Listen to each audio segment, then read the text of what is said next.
اب امت محمد اور امت موسیٰ کا فرق دیکھو، قرآن سے بتاتا ہوں۔ وَلَقَدْ آتَيْنَا مُوسَىٰ 9 آیات بینات، ہم نے موسیٰ کو 9 بڑی نشانیاں دی، وہ ساری انہوں نے آنکھوں سے دیکھی۔ اور پھر ایک بہت بڑی نشانی دیکھی کہ فرعون ڈوب گیا، اس کا لشکر ڈوب گیا، وہ دوسرے کنارے پر کھڑے دیکھ رہے ہیں۔ پھر وہ کہنے لگے ہمیں تسلی نہیں جب تک فرعون کی لاش نہ دیکھیں، تو پانی نے اس کی لاش کو نکال کے باہر پھینک دیا۔ کتنی بڑی نشانیاں ہیں، ٹھیک۔ چند قدم چلے ہیں تو انہوں نے دیکھا یعکفون علی صنم، کچھ لوگ اپنے پتھر کی پوجا کر رہے تھے۔ تو 2 نبی ساتھ ہیں، سمجھو ایک آگے ایک پیچھے، موسیٰ ہارون، اور اتنے معجزے دیکھ کر بت کی پوجا ہوتے دیکھی تو کہنے لگے یا موسیٰ اجعل لنا الہا کما لہم آلہہ، کہ ہمیں بھی ایک خدا ایسا لے کر دے جس کی ہم پوجا کریں۔ آپ کو اندازہ ہو گیا؟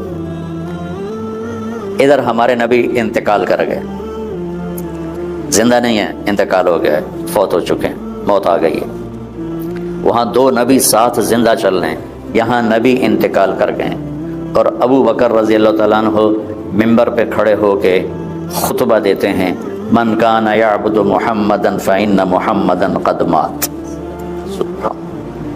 لوگوں جو محمد کی پوجا کرتے تھے تو محمد آج فوت ہو گئے، اللہ نے انہیں موت دے دی۔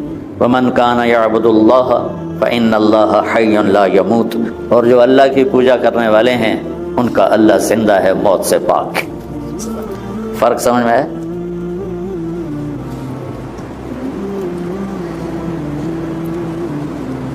موسیٰ علیہ السلام اپنی قوم کو لے کر پہنچے تو سمندر کے کنارے جا پہنچے، پھٹک گئے، آگے سمندر پیچھے فرعون۔ تو قال اصحاب موسیٰ، اصحاب موسیٰ میں طنز ہے، اصحاب موسیٰ میں طنز ہے، اور والذین معہ میں تعریف ہے۔ ایک ہے میرے نبی کے صحابہ، ان کے کیا کہنے، اور ایک ہے موسیٰ کے صحابہ۔ اصحاب موسیٰ میں طنز ہے کہ اتنے بے وقوف نادان تھے کہ اتنی لمبی صحبت اٹھانے کے بعد کہہ رہے ہیں انا لمدرکون۔ نہ ان کو موسیٰ کی فکر نہ ہارون کی فکر، ان کو اپنی پڑ گئی، کہنے لگے موسیٰ تو نے ہمیں مروا دیا۔ 40 سال میں اتنا بھی تعلق نہیں موسیٰ علیہ السلام سے ہوا کہ کہتے حضرت فرعون آ گیا، آگے سمندر ہے، اب آپ کا کیا بنے گا، ہم آپ کی کیسے حفاظت کریں، ہم آپ پہ کیسے قربان ہو۔ الٹا ان کو کہہ رہے ہیں انا، لفظ انا پھر لام، ٹھیک ہے، اور پھر جملہ اسمیہ۔ اللہ تمہیں عربی کا ذوق دے دے، اس کے بغیر تمہیں قرآن کا حسن نہ نظر آئے گا نہ مزہ آئے گا۔ نہ تم یہی ترجمہ کرو گے پس تحقیق ہم پکڑے گئے، پس تحقیق ہم پکڑے گئے۔ لیکن مجھے جو اس آیت میں مزہ آ رہا ہے، نظر آ رہا ہے کہ ان کی بے وقوفی کو قرآن بتا رہا ہے، ان کی بزدلی کو قرآن بتا رہا ہے، ان کی نبی سے محبت کے نہ ہونے کو قرآن بتا رہا ہے، اور ان کے گلے شکوے والی قوم کا ہونا بتا رہا ہے کہ موسیٰ مروا کے ہی چھوڑا تم نے۔ تو موسیٰ علیہ السلام نے کہا کلّا کا مطلب تو وہی ہے جو آپ لوگ جانتے ہو، لیکن اصل مطلب یہ ہے کہ تم سارے اسی قابل ہو کہ یا فرعون تانوں لتر مار کے مار دے یا تانوں پانی مار دے۔ کلّا کا مطلب تو عربی والا وہی ہرگز نہیں، لیکن کلّا کے اندر موسیٰ علیہ السلام بھی آگے گیلا کر رہے ہیں کہ بے وقوف ہو تم بھی اس قابل کہ تمہیں یا پانی لے جائے یا فرعون لے جائے، کہ اتنے معجزے دیکھ کر بھی کہہ رہے ہو کہ مارے گئے۔ ان معی ربی، میرا رب میرے ساتھ ہے، مجھے بچائے گا نا، میرے ساتھ تمہیں بھی بچائے گا۔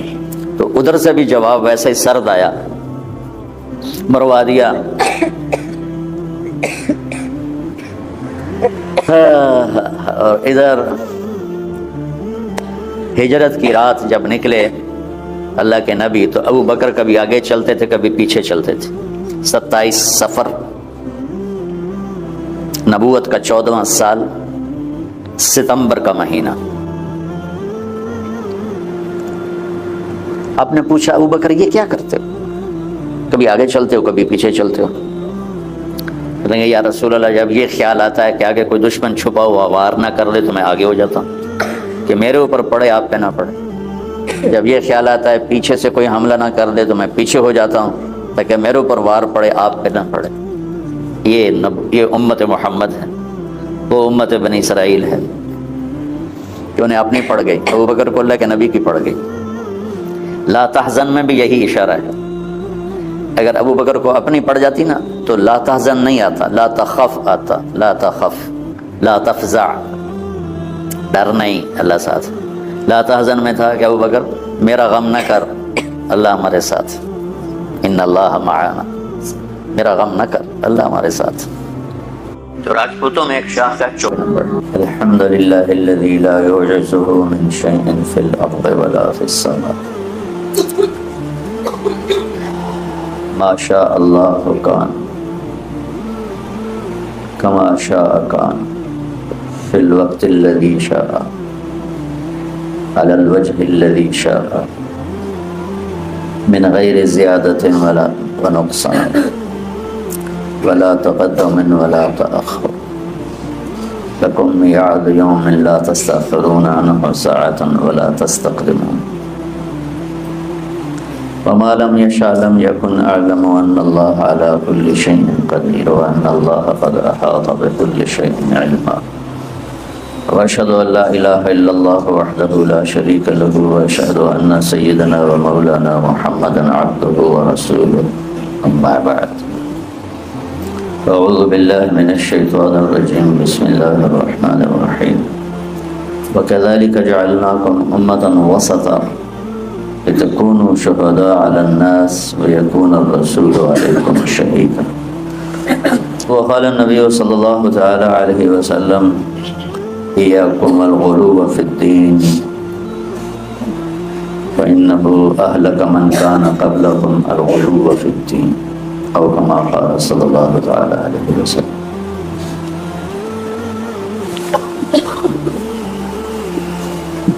میں نے ابھی ایک آیت پڑھی آپ کے سامنے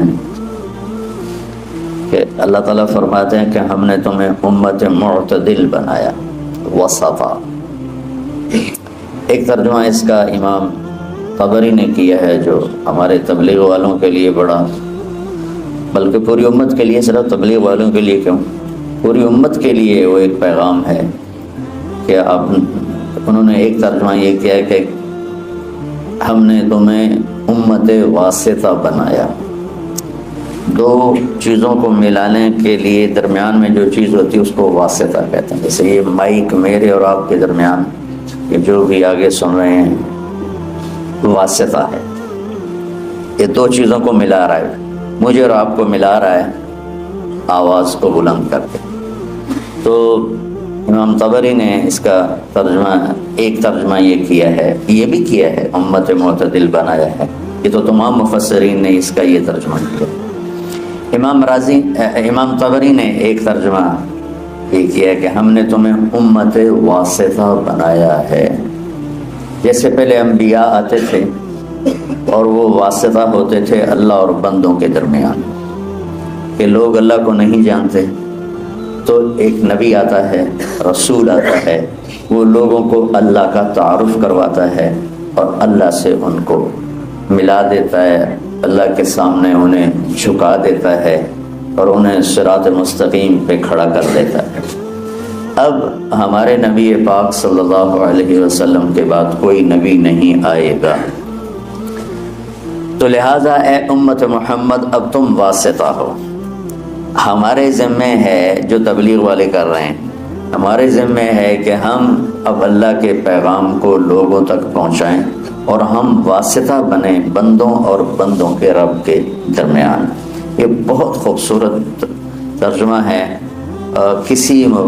جتنی تفسیریں میں نے دیکھی اس میں مجھے سوائے طبری کے اور کہیں نہیں ملا، اور آپ کے شاید علم میں ہوگا کہ طبری پہلی تفسیر ہے جو امت میں لکھی گئی، ابن جریر طبری رحمۃ اللہ علیہ. تو اللہ تعالیٰ نے ہمیں امت واسطہ بنایا ہے. کوئی تبلیغ میں نہیں جا رہا یا جا رہا ہے، امت ہے تو ہم امت واسطہ ہیں. نماز سب پہ فرض ہے، بہت تھوڑے سے لوگ پڑھتے ہیں، تو جو نہیں پڑھتے ان کی معافی تو کوئی نہیں۔ زکوٰۃ بہت تھوڑے لوگ دیتے ہیں، جو نہیں دیتے ان کو معاف تو نہیں ہے۔ تو ایسے ہی میرے عزیزو، اللہ کا پیغام پہنچانا، اللہ سے لوگوں کو ملانے کی کوشش کرنا، یہ ساری امت کے ذمے ہے۔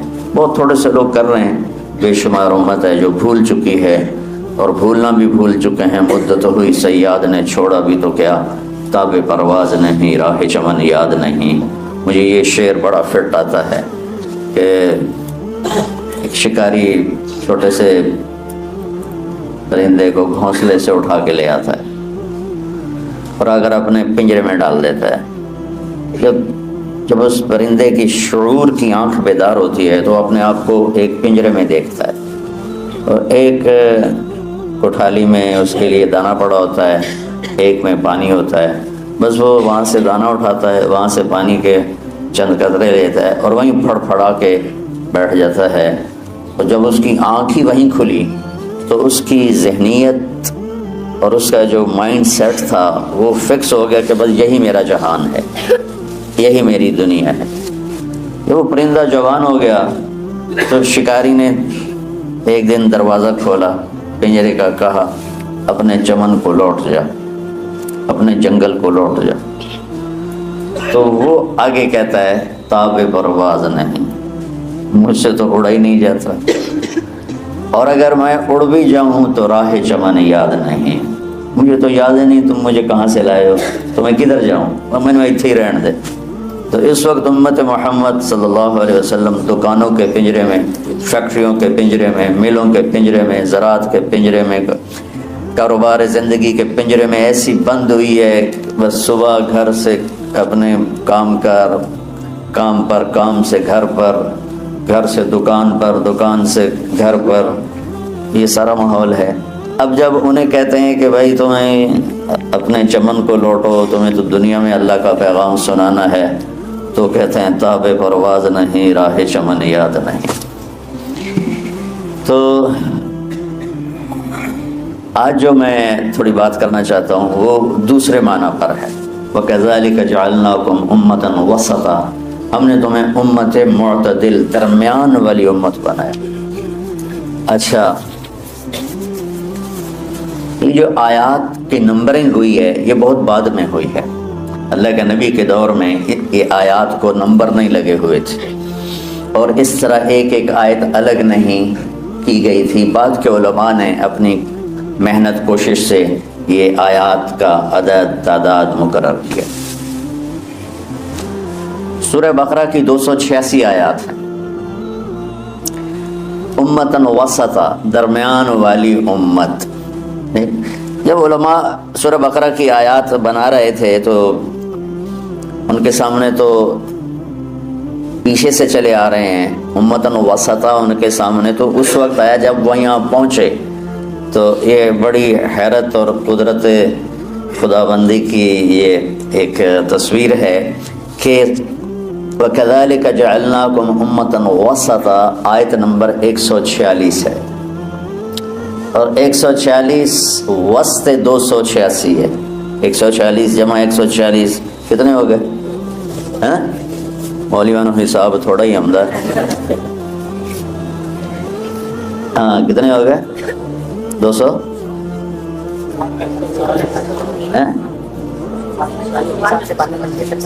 نہیں، پھر یہ آیت نمبر 143 ہے۔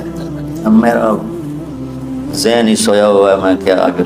یہ آیت نمبر 143 ہے، 146 نہیں، 143 ہے۔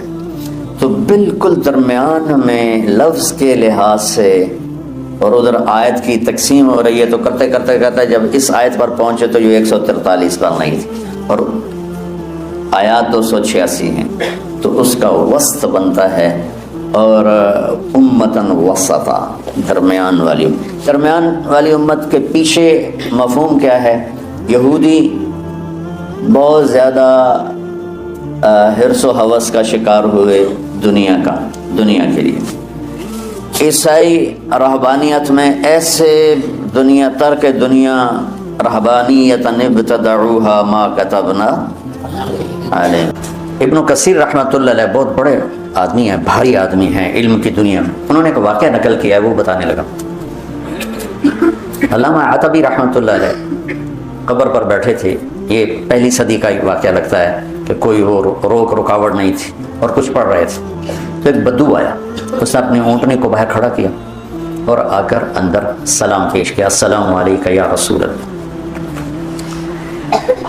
صحیح حدیث ہے کہ انبیاء اپنی قبور میں زندہ ہوتے ہیں، انبیاء اپنی قبر میں زندہ ہوتے ہیں، اور اللہ کے ان پر موت آتی ہے، موت ہر نبی رسول پر آتی ہے، موت سے پاک صرف اللہ ہے، پھر اللہ ان کو زندگی دے دیتا ہے جسم کے ساتھ ہی۔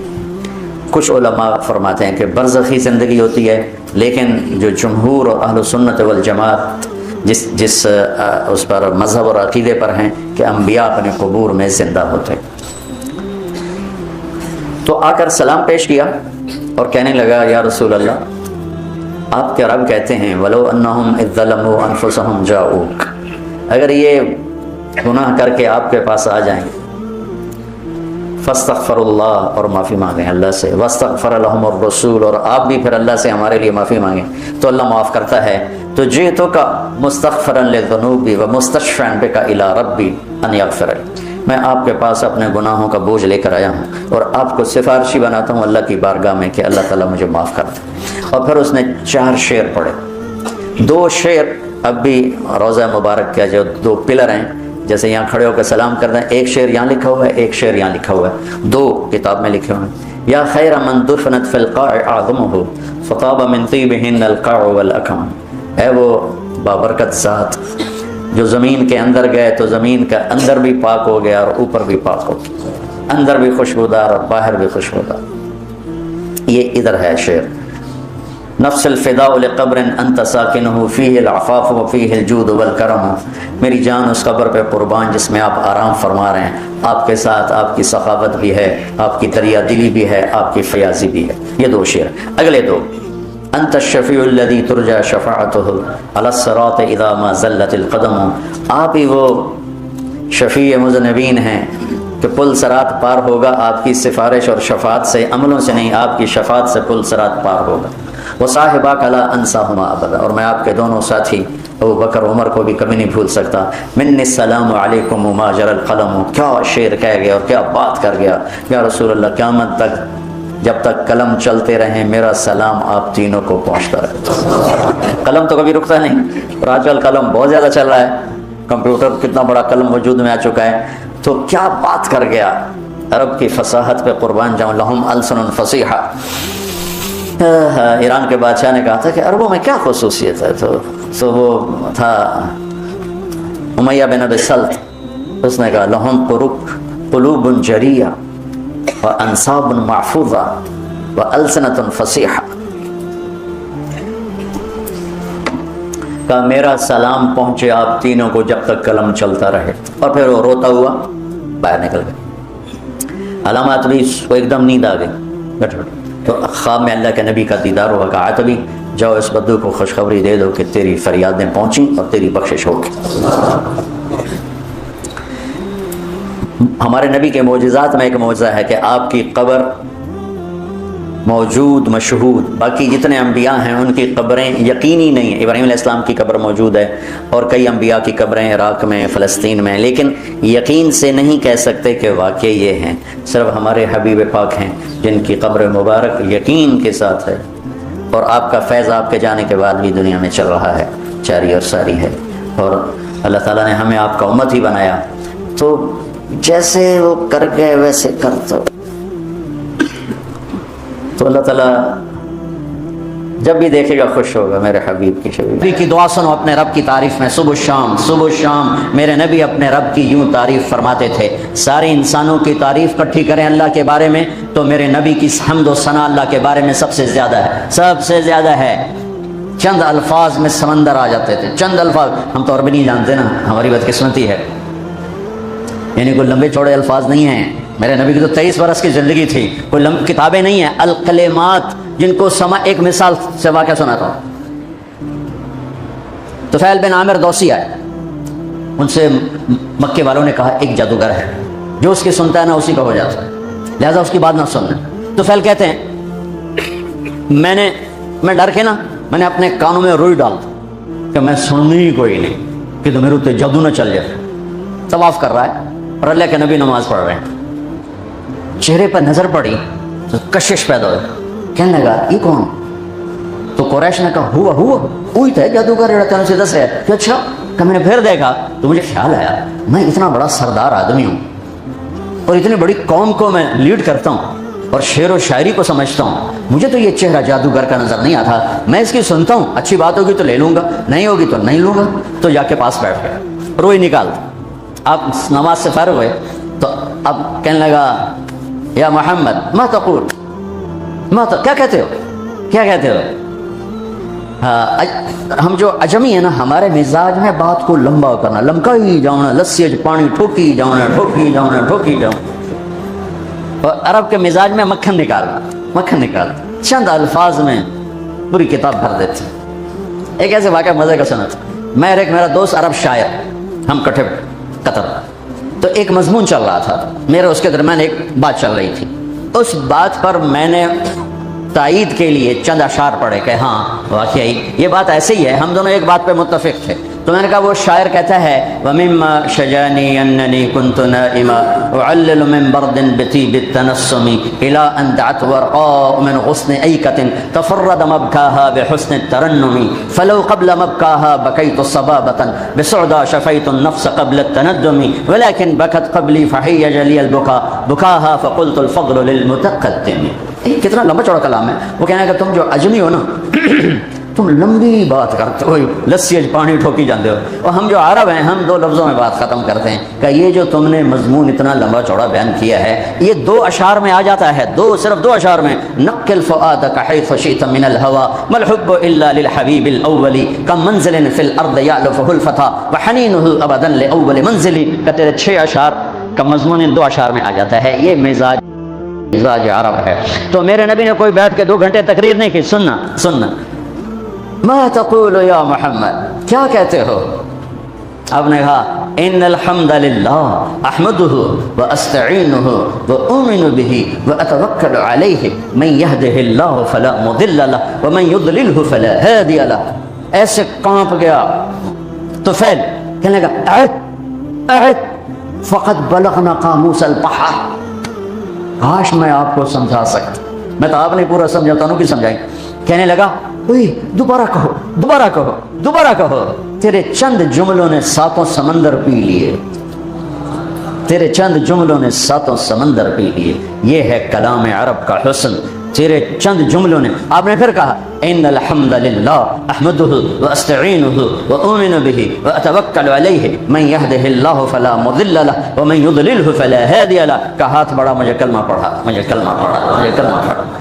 ہاں اس لیے میں کہہ رہا ہوں جو تعریف میرے نبی نے اپنے اللہ کی کر دی ایسے چند جملوں میں، قیامت تک نہ بعد میں ہوگی نہ پہلے ہوئی ہے۔ تو میرے نبی کی صبح و شام کی دعا کیا ہے؟ اللہم انت احق من ذکر واحق من عبد وانصر من ابتغی وارأف من ملک واجود من سئل واوسع من اعطى انت الملك لا شریک لک والفرد لا ند لک كل شيء هالك الا وجهك لن تطاع الا باذنك ولن تعصى الا بعلمك تطاع فتشكر وتعصى فتغفر اقرب شهيد وادنى حفيظ حلت دون النفوس اخذت بالنواصي كتبت الاثار ونسخت الآجال القلوب لك مفضية والسر عندك علانية الحلال ما أحللت والحرام ما حرمت والدين ما شرعت والأمر ما قضيت الخلق خلقك والعبد عبدك أنت الله الرؤوف الرحيم۔